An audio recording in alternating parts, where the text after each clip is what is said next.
Hello all. Today's video is about a build that is really dear and precious to me. It's a level 90 Spellblade. The reason for that is that's basically my first playthrough character. Back then I artificially stopped at level 100 using a moonlight sword and guardian sorceries, beating the game that way. However, later on that character turned into 137 pure wizard that just sits there and waits for DLC now. Can't wait to fight those magic resistant DLC bosses in a classic From Software way. Anyhow, I decided to recreate the build at level 90, but make it more optimized. First, two invasions you are seeing here are on unfinished build. I haven't gotten my fashion yet and few weapons, but got all my sorceries, and I just needed some rune arcs to get through Castle Sol and Loretta, so I decided why not invading. That's the reason I use Night Comet and just one blue Estus, simply because I've not changed the build for PvP yet. The stats are pretty simple: 16 strength, 14 dex and 42 int. Having addition of 10 int and flask lets me have Staff of Azure and found in Rain of Stars. It's not a carrion sorcery, so to speak, but rather opposite, but I use it as a meme, trying to get some kills with it. One blue flask is definitely not enough for any hybrid build, so I got to rely on sword more. Generally, I'm not gonna use Starlight Shards, unless I really despise that other flare. Started to get blendered here, and this part of the level is dead, so I guess it's time for some turn and burns. I certainly have some health advantage. Knight's Greatsword feels quite good, and I'll use it any day of the week over Claymore. I'm just sick of it since Dark Souls 3 days, and of all those players who know only one more thing than average co-opper. They know how to spam L2, but they also know one secret second thing: spamming the R2 button after Storm Stomp. I've put Grandeur on Knight's Greatsword because it lets me have 180 hyper armor. Feels nice to trade with it, and I didn't even encounter aim punch problems much, because it still manages to hit. Gavel obviously is a must on this. I tried to set up this stupid spell woefully, but it also takes me 10 years to cast, and then rain down. But it looked cool in a trailer, so it's all good. I'm pretty sure this is first sorcery ever discovered by astrologers, and then a man went insane. This went really well for our first invasion on this build, so I give it a B rating, as a good sign.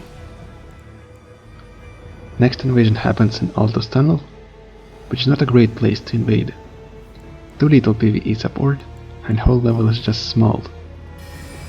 I saw a phantom there behind a corner, but redirected a cannon because caught a glimpse of a host last second. Looks like Cosmic Bug is dead, but he can accidentally hit invaders as well. I guess Rain of Stars works as a smoke screen from above here. Everyone loves those free jumping attacks, but I noticed that most of the time Piercer still connects. Praise the Gavel hyper armor, by the way. Because I use both Radagon Icon and Azure Staff, I get max casting speed here. Hard to pass on that.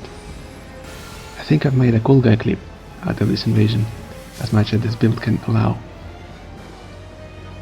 Now I finally acquired my fashion, a weird coin helmet, so I'm happy. And I got an invasion in an unusual spot as well. Rarely get a chance to invade in Cloister. Just gonna stand in Terra Magica and do my big boy move. Trading with Grandeur never gets old, and this phantom got absolutely smoked. The host got a moonveil, so temporarily I can't do anything cool within its distance, but I drove him away from my Terra Magica with Rain of Stars. I could put moonveil on this build myself, but it's already on my meta wizard, so whatever. Can't heal within its distance either. One thing I noticed is I lost my skill of parrying the enemy laser move for whatever reason. Something about this build makes whole playstyle really fluent, making it one of my favorites. The Piercer is arguably the strongest troll catch, so don't roll bad.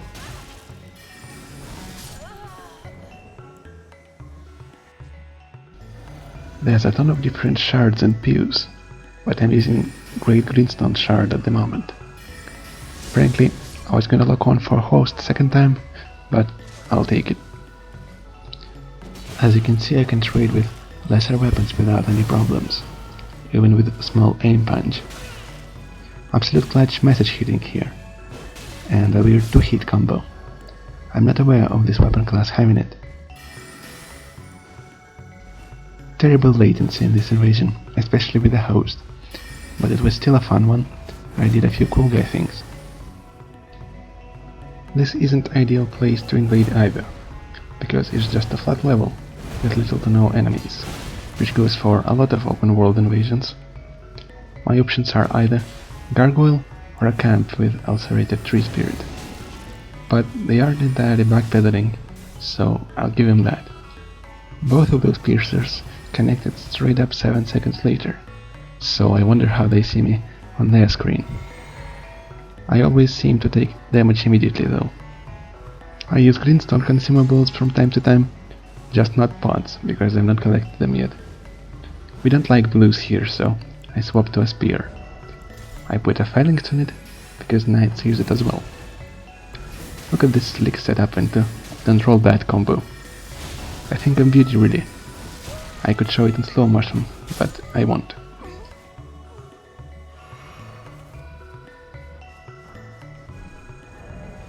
Because host is the laggiest of the three, I swapped a cold S-Dog.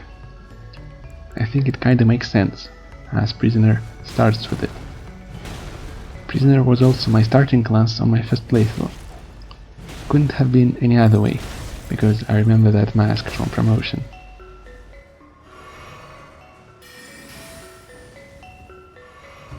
I don't even know why I went for that backstab with this latency, but damage should register any second now.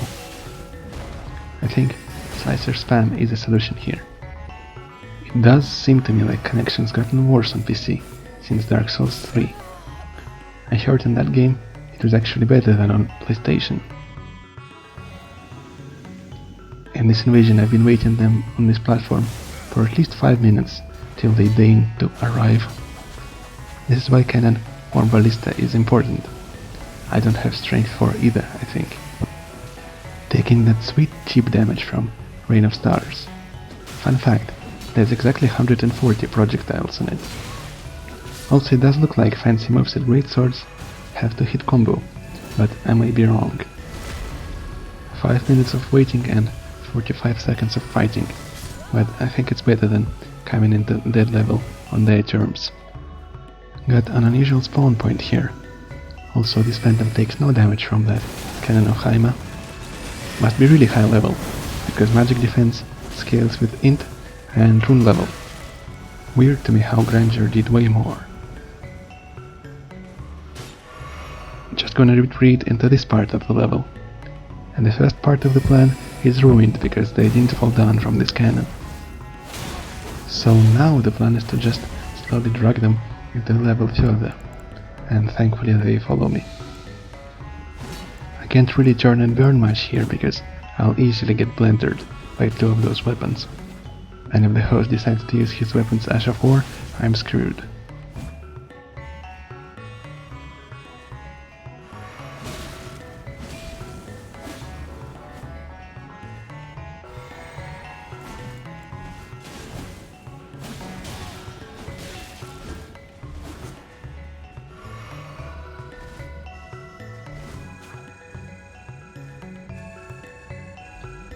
This invasion could have ended only one way.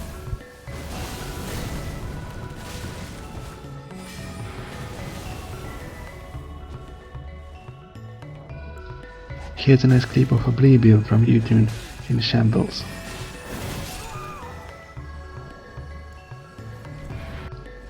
It's important to have something hefty you can hit people with as you spawn in, and this build has few of those options.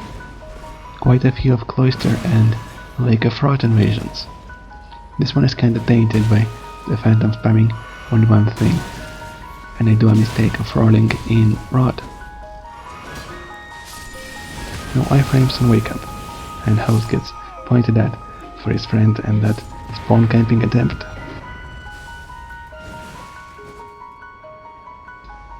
So the hideaway is a cool place to invade. It got crystals and all, and I also remember it from one of the promotional images, then discovering it on my first playthrough. This time I use a moonlight sword. Honestly, I've not decided where to put it in the ranking among other games yet, but it's probably below Dark Souls 1. The deal with Dark Souls 3's moonlight was, I actually enjoyed the weapon art with some hyper armor. Moreover, I was quite disappointed with Darkmoon's sword on release. The beams don't go upwards or downwards much, but the weapon got buffed 2 times so far. And the beams in fact can dish out big damage, because you can stand Terra Magica, frostbite someone, and then they will take increased damage. And on top of that it stacks with Godfrey icon. Just using Piercer here, hoping to catch a host behind the crystal. I should have switched to a first spell here, being a Glintstone shard faster, but I keep forgetting it's possible to recycle through spells like that now. Casting Terra Magica often makes people aggressive, which actually works perfectly here. Otherwise I'm totally fine about spamming them with spells from distance. I really should have put a Star Shower here. Due to unlimited hyper armor on the Dragon Maw, the Phantom hits it all. I do adore the usage of this spell, however you kinda have to cast it from the mid-distance. I believe on 107 they reduced FP cost of it to 30 something, which doesn't make it too terrible, but I get rid of my Dragon Chameleon build anyway, because it's too boring. And this was a 10 out of 10 invasion right here. Swapping back to Azure Staff for Carrion Knight on Carrion Knight Violence, just for additional casting speed. They use a dual Loretta sickle, and I like it. The power stance halberds are weird in a cool way, and certainly not as obnoxious as some other power stance setups. I kinda do no damage to this guy, especially with a slicer, which is a bit sad. So my combo of unique R2 into slicer isn't that dangerous. Still got a bit of those roll catches though. I use default shield due to its weight. It also has same stability as Carrion Knight's shield. By the way, they revisited the Carrion Knight's shield description after 1.0 and rewrote the specific mention of knights preparing to fight the academy out of it, just to make it more implied. Honestly, it's sad that 2 Carrion Knights had to fight each other, because there's less than 20 of them in the lore. Got a bit of that spell and Ash of War spam in this invasion, but that just means I can play in similar way. Winged Scythe gotta be one of the most annoying weapons to deal with. What's interesting, that's the only item that mentions some kind of pagan beliefs. I like the idea that people just altered their beliefs over time once the death words were gone to make them more attractive. I'm just not sure who else would Winged Scythe be talking about. I can't tell why Angel's Wings do a generic pot effect though. I guess silver is just anti-life. I'm not playing and positioning myself well enough to backstab it right now. Usually it's an easy grab. This guy uses different incantations as a proper faith build, so I'll give him that. I just never understood why would you use Winged Scythe in PvE.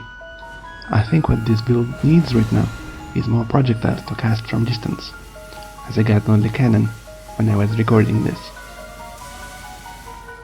I was not ever a fan of Soul Mass kind of spell, unless we're talking Berserkers. This is why I'd rather use Phalanx, just an Ash of War. Just look at the Angel's Wings trading with Carrion Greatsword. Although jumping Ashes of War got basically unlimited hyper armor, unless he used status effects. But in the end, he still got caught by Piercer. In last 2 invasions, I'm trying a different setup. I picked up the Lucerne, because it's kinda laying around in the area, and put the Loretta slash on it, because it was made better after 107. Also changed stealth a bit, added a comet and a greenstone shard. So now basically you're not allowed to ever roll bad again. Just didn't care and ate that cannon because I get unlimited hyper armor.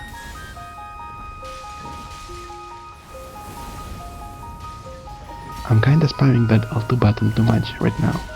2 playstyles you got with a pokey stick. Also this wizard got unlimited FP or something with all those cannons. One time I was told how Loretta's slash is actually broken and OP due to hyper armor trade on frame 1.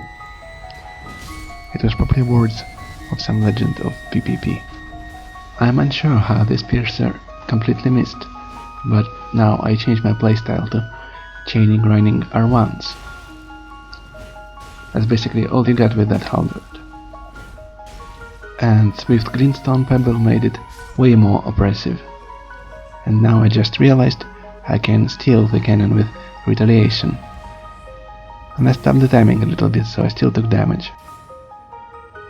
I know that some stuff in PvE, like when Renala casts her moon, cannot be retaliated, but I guess in PvP everything can be. I'll finish in this particular invasion with style.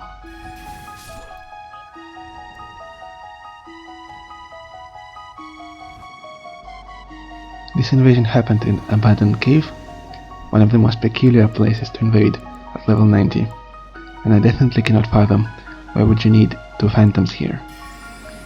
I just went in this cave once to get a golden scarab, so I certainly didn't expect to get any invasions here. Because I have 52 int, I can cast Comet right now. It costs about 50% less than Cannon of Haima. It's not as flashy though, but it can pierce multiple enemies.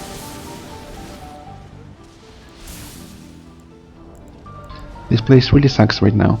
I didn't have any quick step or bloodhound step on me, and lightning spreads in rod, because of course it does. I have successfully avoided the phantom's fate of getting hit by a geyser, but I got more problems on me.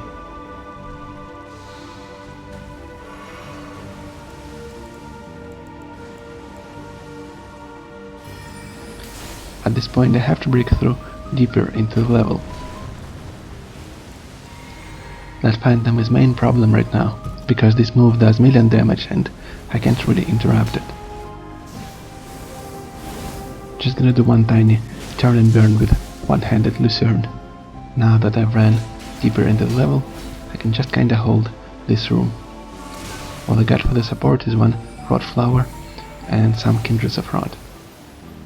If they are standing still, I'm perfectly fine with just checking comets at them. Another new addition to the build is Zamor Ice Storm. I did not get much footage of it since selecting it over Founding Rain of Stars. I cannot move or do anything while casting it, but at least it doesn't take 2 spell slots. Just look at this tasty carrion grandeur. Phantom got the fuck off my level and succumbed to the geyser. Gauging by amount of runes I get, he was above level 200. That was really nice invasion considering the place it was in.